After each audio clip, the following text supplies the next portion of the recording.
KM 50 akan terus untuk kita usut, karena KM 50 ini merupakan satu tragedi luar biasa. Saya sudah sampaikan pada saat terjadinya KM 50, kalau sekali KM 50 dibiarkan, maka akan terulang lagi KM 50 yang lain.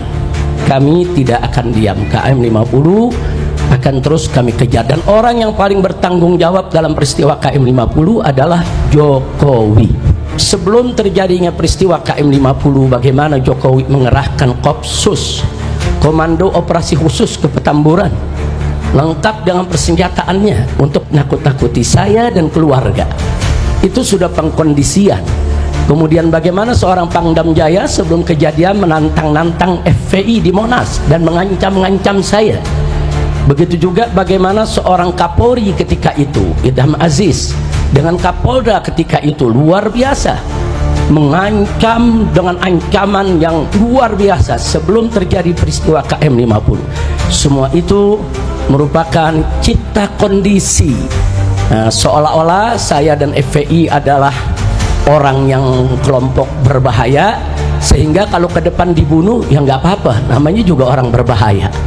Begitu opini terbentuk bahwa FPI ini berbahaya, Habib Rizik berbahaya, barulah terjadi peristiwa KM 50. Artinya supaya apa? Supaya kalau sayanya terbunuh atau FPI-nya, laskarnya terbunuh, orang akan menganggap biasa.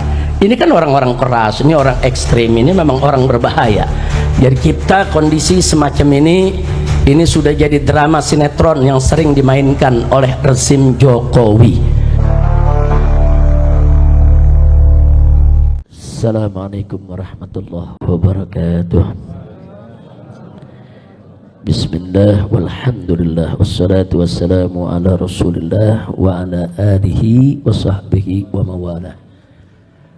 Terima kasih kepada para habaib, para alim ulama, para tokoh, para kiai yang pada kesempatan hari ini telah menghadiri haul 6 syuhada, sekaligus juga haul ibunda saya tercinta Syarifah Sidah binti Alwi Muhammad bin Zain Attas yang wafat pada tanggal 2 Desember tahun 2012, dan istri saya yaitu almarhumah Syarifah Fadlun binti Fadil bin Yahya yang wafat tanggal 16 Desember tahun yang lalu.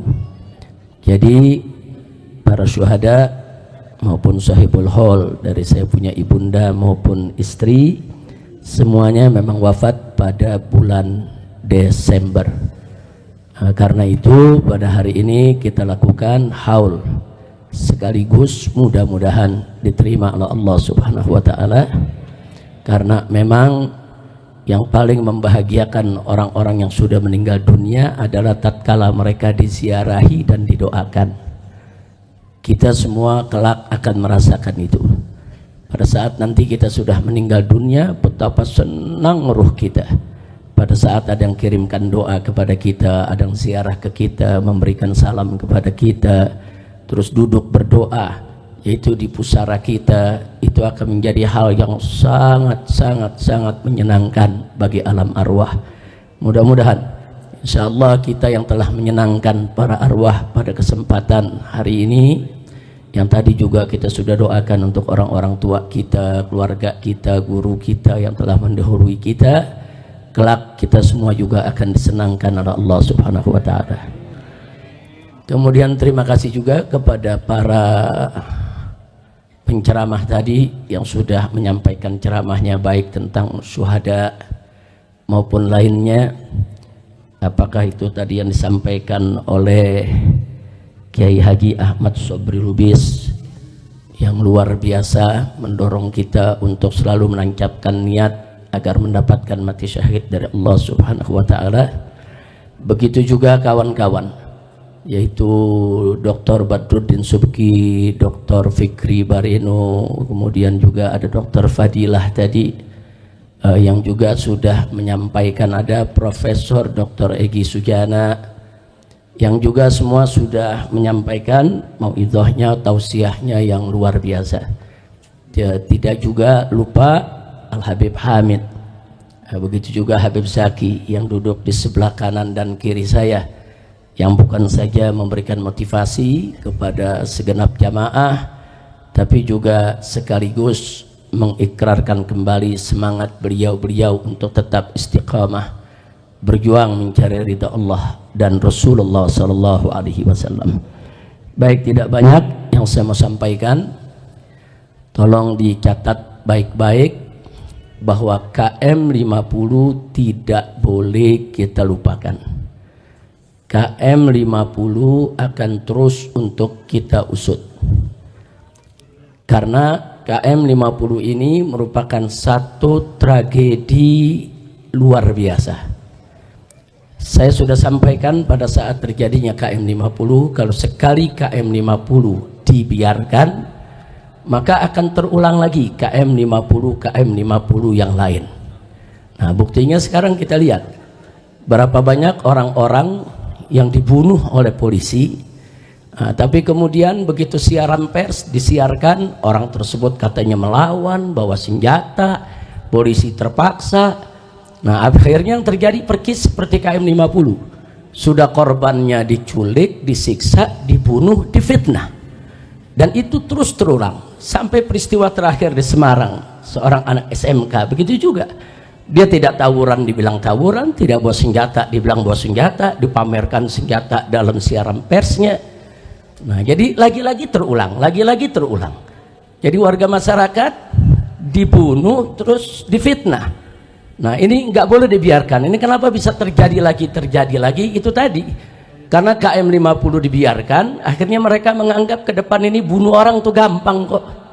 Gampang, habis bunuh fitnah selesai, habis bunuh salahkan selesai.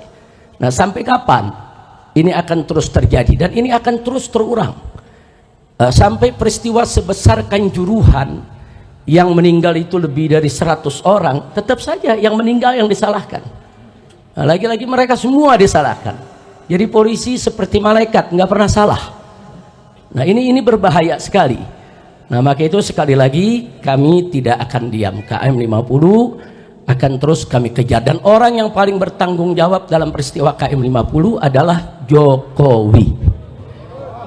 Bukan hanya karena beliau sebagai seorang presiden. Mungkin orang mengatakan, oh mungkin tanggung jawabnya moral karena sebagai seorang presiden. Bukan.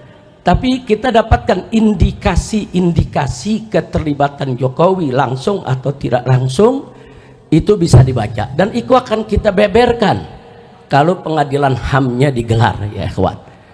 Nah, jadi jelas sekali dari sebelum terjadinya peristiwa KM 50, bagaimana Jokowi mengerahkan Kopsus, Komando Operasi Khusus ke Petamburan, lengkap dengan persenjataannya untuk nakut-nakuti saya dan keluarga. Itu sudah pengkondisian. Kemudian bagaimana seorang Pangdam Jaya sebelum kejadian menantang-nantang FPI di Monas dan mengancam-ngancam saya. Begitu juga bagaimana seorang Kapolri ketika itu, Idham Aziz, dengan Kapolda ketika itu luar biasa, mengancam dengan ancaman yang luar biasa sebelum terjadi peristiwa KM 50. Semua itu merupakan cipta kondisi, seolah-olah saya dan FPI adalah orang yang kelompok berbahaya, sehingga kalau ke depan dibunuh ya nggak apa-apa, namanya juga orang berbahaya. Jadi dicipta kondisi dulu supaya masyarakat melihat FPI ini bahaya, Habib Rizik ini bahaya, Petamburan ini bahaya. Terus diciptakan kondisi dengan bantuan para buzzer yang luar biasa menyebar fitnahnya. Begitu opini terbentuk bahwa FPI ini berbahaya, Habib Rizik berbahaya, barulah terjadi peristiwa KM 50. Artinya supaya apa? Supaya kalau sayanya terbunuh atau FPI-nya, laskarnya terbunuh, orang akan menganggap biasa. Ini kan orang-orang keras, ini orang ekstrim, ini memang orang berbahaya. Jadi kita kondisi semacam ini sudah jadi drama sinetron yang sering dimainkan oleh rezim Jokowi. Maka itu saya katakan sekali lagi, itu merupakan indikasi kalau Jokowi terlibat dalam KM 50. Nah, tidak sampai di situ. Begitu terjadi KM 50, Jokowi lah yang pertama kali menyatakan bahwa polisi sudah berbuat benar, masyarakat jangan melawan. belum ada investigasi, belum ada pemeriksaan, belum ada penelitian, tiba-tiba sudah membuat pernyataan kalau Laskar di KM 50 itu yang salah. Sementara polisi yang membantainya itu benar, sedang menjalankan tugas. Nggak layak Presiden memberikan pernyataan semacam itu sebelum dilakukan pemeriksaan, kecuali kalau memang Presidennya terlibat dan yang mengatur semua itu, pantas saja memberikan pernyataan seperti itu. Tidak sampai di situ, tatkala banyak masyarakat termasuk DPR meminta dibentuknya yaitu tim independen untuk investigasi KM 50, justru Jokowi yang menolak. Kenapa harus menolak? Kalau tidak terlibat nggak usah ditolak, mestinya investigasi itu dilakukan sejak awal kali kejadian. Nah, jadi di sini sekali lagi kalau saya katakan Jokowi adalah orang yang paling bertanggung jawab, bukan hanya karena Jokowi itu sebagai presiden, tapi ada indikasi-indikasi yang menunjukkan keterlibatannya. Termasuk 3 hari sebelum kejadian KM 50 di tempat ini, di markas syariat ini, tadi diceritakan oleh Dr. Fadilah, nah, bagaimana saya berkumpul dengan sekumpulan jurnalis, kemudian tahu-tahu ada drone yang merekam semua kegiatan kami. Begitu kita kejar itu drone, ternyata yang memainkan drone itu adalah 3 anggota BIN. Dan ini bukan fitnah, bukan, kami rekam semua. 3-tiganya punya kartu anggota BIN resmi. Yang satu juga punya kartu anggota sebagai jurnalis, yang satu sebagai mahasiswa, yang satu lagi sebagai anggota TNI. 3-tiganya punya kartu anggota BIN secara resmi. Mereka memakai mobil dengan nomor plat palsu, dan semuanya kita tangkap, mobil-mobilnya kita tangkap, kita interogasi, kita rekam, bahkan sampai data-data yang ada di komputer mereka kita sedot, kita ambil itu datanya. Ternyata ya, di dalam laptop yang mereka bawa ada operasi D5 yang saya menjadi targetnya. 3 hari sebelum peristiwa itu. Artinya apa? Ini anggota BIN ini menunjukkan adanya keterlibatan instansi negara, badan intelijen negara. Nah, jadi Jokowi dan orang-orangnya, apakah itu BG, apakah itu Fadil, apakah itu Idam Aziz, Tito, Dudung, Abdurrahman dan lain sebagainya, baik langsung maupun tidak langsung, semua terlibat. Dan kami akan kejar mereka ya kawan, secara hukum, baik dari dunia sampai akhirat. Nah, jadi jangan lagi kita ini semua dibodoh-bodohi. Kami punya data itu sampai hari ini masih kami simpan. Sekali lagi masih kami simpan. Adapun pemeriksaan Komnas HAM, saudara, secara umum ya ada bagusnya.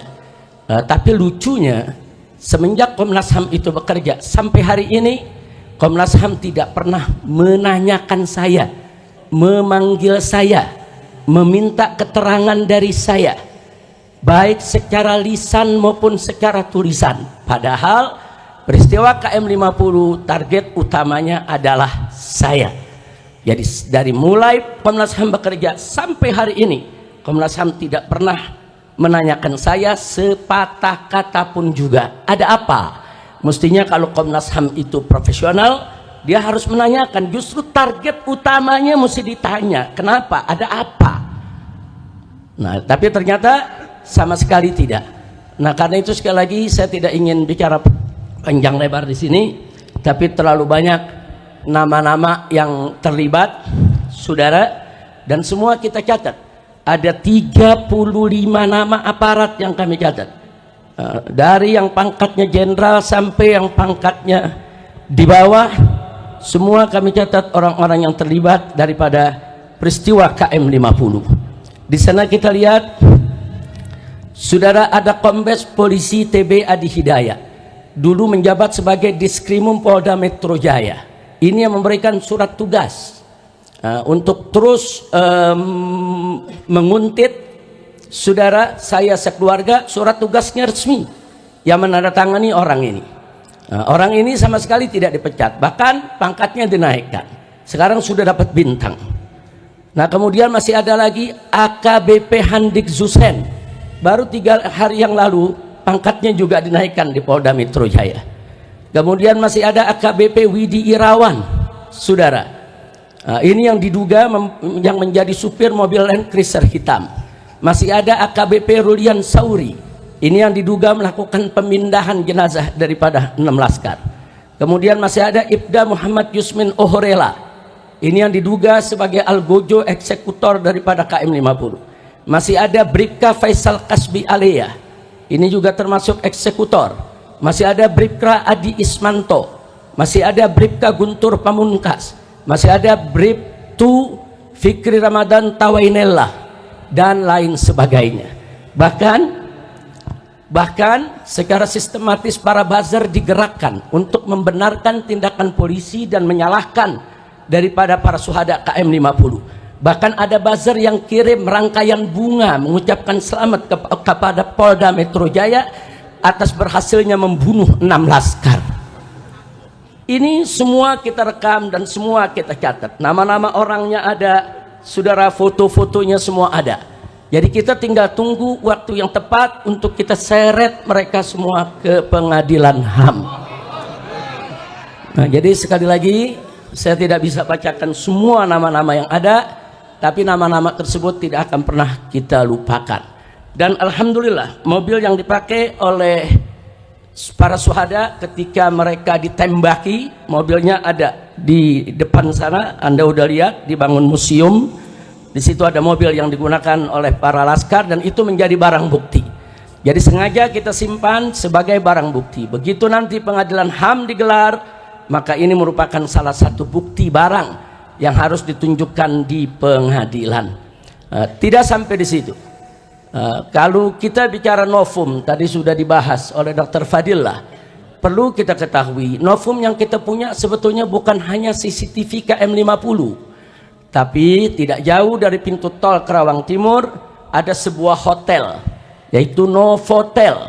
Hotel tersebut saudara juga punya CCTV yang merekam aksi penembakan para aparat terhadap 6 syuhada kita. Tapi hotel tersebut kemudian didatangi oleh para aparat dan CCTV-nya semua disita. Jadi CCTV milik hotel, CCTV milik KM 50 semua adalah bukti kuat tentang terjadinya pembantaian. Tidak betul kalau laskar melawan, tidak betul ada peristiwa saling tembak menembak. Tapi insya Allah satu saat kita akan dapatkan semua CCTV tersebut untuk kita bisa seret semua yang ada. Dan subhanallah, Allah maha adil ya ikhwan. Allah maha adil. Ternyata tidak kurang dari 7 orang yang terlibat dalam pembantaian KM 50 adalah anggota Satgasus Merah Putih Sambo. Resmi, saudara, masuk. Termasuk yang tadi saya sebutkan namanya, yaitu Hadik Yusen. Itu juga termasuk anggota Satgasnya Sambo dan dia adalah komandan daripada para pembantai KM 50. Nah, jadi sekali lagi kami sudah dapat itu nama semua, kami sudah dapat berbagai macam keterangan yang tidak kami bisa sebutkan pada saat ini, tapi kami akan ungkap pada saatnya begitu digelar pengadilan HAM untuk KM 50 insya Allah. Bahkan Sambo sendiri dengan Henry Kurniawan. Henry Kurniawan ini saat itu pangkatnya Irjen polisi keturunan Cina. Dia ditugaskan oleh Sambo sebagai ketua provos yang memeriksa kasus KM 50. Tapi lucunya dia sebagai ketua provos tapi ikut siaran pers bersama Kapolda Metro Jaya dan bersama Dudung ikut-ikutan memamerkan senjata-senjata barang-barang bukti palsu, saudara. Mestinya provos itu memeriksa, bukan provos itu malah ikut meloloskan barang-barang bukti palsu yang ada. Tapi akhirnya yang bersangkutan ketangkep terlibat dalam kasus Sambo, dan di pengadilan dia ngaku bahwa CCTV KM 50 dia yang sapu bersih semuanya. Dan Sambo pun dalam pengadilan saat ditanya oleh jaksa juga mengaku, ya dia terlibat untuk membersihkan CCTV yang ada di KM 50. Jadi ini karamah syuhada. Allah bongkar ya kawan.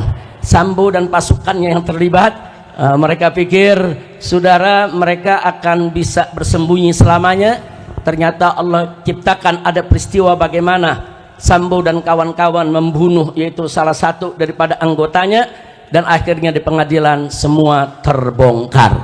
Nah, karena itu kepada Bapak Kapolri kita ingatkan sekali lagi janjinya di depan DPR MPR yang siap mengupas kembali kasus KM50 kalau ada novum baru. Novum barunya sudah ada, Pak. Tinggal Bapak mau proses atau tidak, itu saja. Nah, jadi jangan lagi beralasan novum baru, omong kosong. Bapak ketika itu sebagai kabak reskrim ketika kejadian, Kapolrinya adalah Bapak Idham Aziz.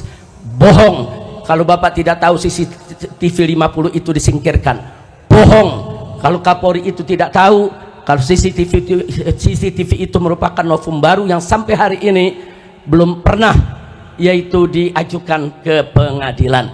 Jadi saya minta Pak Kapolri nggak usah main-main lah, jangan main kucing-kucingan lagi, Pak, jangan. Nanti ujung-ujungnya Bapak akan terlibat langsung ataupun tidak langsung di dalam menyembunyikan kejahatan daripada anak buah Bapak sendiri. Yang terakhir saudara,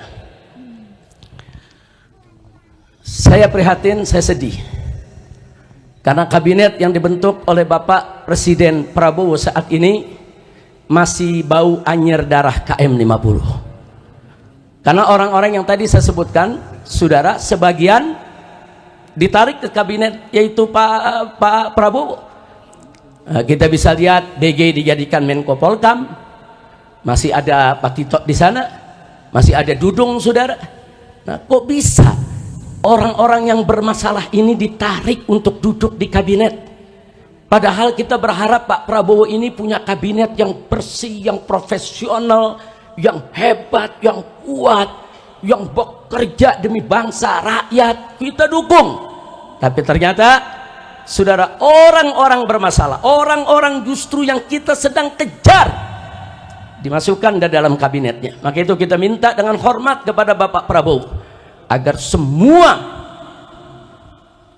oknum yang ada di dalam kabinet Bapak, baik yang diduga kuat terlibat korupsi atau terlibat judi online atau terlibat pembantaian warga sipil atau terlibat di dalam perusakan demokrasi di Indonesia, tolong diresafel, Pak. Tolong diberhentikan, tolong dibersihkan kabinet Bapak agar seluruh bangsa Indonesia, para habaib dan kiai menjadi bulat untuk mendukung Bapak, bulat untuk menyokong Bapak, bulat untuk membantu Bapak memimpin Indonesia sehingga Indonesia bisa adil, makmur dan sejahtera. Amin ya rabbal alamin. Jadi PR kita masih panjang, belum selesai karena orang-orang bermasalah di KM50 masih punya jabatan. Kalau masih punya jabatan berarti masih dilindungi. Kalau masih dilindungi berarti tantangannya masih berat. Tapi nggak usah khawatir. Kita selama ini berjuang, khususnya para pengurus FPI dan laskar FPI, anggota FPI dimanapun berada, 1000 kali kita gagal, jatuh dalam perjuangan, 1001 kali kita akan bangun, bangkit kembali, melanjutkan perjuangan. Tidak ada kata putus asa dalam perjuangan kita. Setuju berjuang? Takbir. Sallu ala nabi. Nah, itu saja. Yang terakhir, akhirnya saya mau kabarkan kepada Dr. Fadila dan kawan-kawan, Dr. Egi dan semuanya, insya Allah dalam waktu dekat kita akan menggelar Munas KM50. Munas KM50 ini akan menghadirkan seluruh laskar. Ada 27 laskar waktu itu yang ikut di dalam peristiwa KM50, yang 6 meninggal dunia, masih ada 21 orang, termasuk saksi-saksi yang ada di KM50, warga-warga yang berdagang di sana, semua akan kita hadirkan. Nah, kita akan sharing informasi karena FPI juga sudah mengumpulkan yaitu data-data yang sangat akurat, sangat lengkap lewat Munas KM50 pertama tahun yang lalu. Tahun lalu kita sudah gelar Munas KM50, kita akan gelar lagi. Kami berniat anggota TP3 kalau nggak salah ya. Nah, supaya TP3 bisa hadir semua. Kita akan sharing sekaligus kita menyusun langkah bagaimana supaya para penjahat ini, termasuk Jokowi dan kroni-kroninya, bisa kita kejar untuk kita jebloskan ke penjara. Bahkan kalau terbukti Jokowi terlibat secara langsung atau ada perintah, wajib dihukum mati. Takbir. Itu saja yang bisa saya sampaikan. Kita mohon kepada Allah berkat Al-Fatihah dikabul oleh Allah Subhanahu wa taala. Bismillahirrahmanirrahim.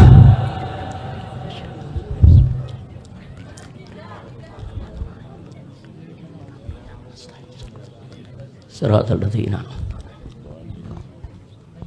Amin. Ya Rahman Rahimin, Ya Rahman Rahimin, Ya Rahman Rahimin. Allahumma salli Islam al-muslimin wa aiz al-muslimin kafir al-musyrikin. Allahumma aslih man fi Islam al-muslimin wa ahlik man fi halaki Islam al-muslimin. Allahumma salli bi hadhihi man adila fi bilad al-muslimin amma برحمتك يا رحمن الرحيم يا رحمن الرحيم من فضل المسلمين ربنا اتنا في الدنيا حسنه في الاخره حسنه وقنا عذاب النار ربنا تقبل منا انك انت السميع العليم وتب علينا انك انت التواب الرحيم وصلى الله على سيدنا محمد النبي وعلى اله وسلم والحمد لله رب العالمين.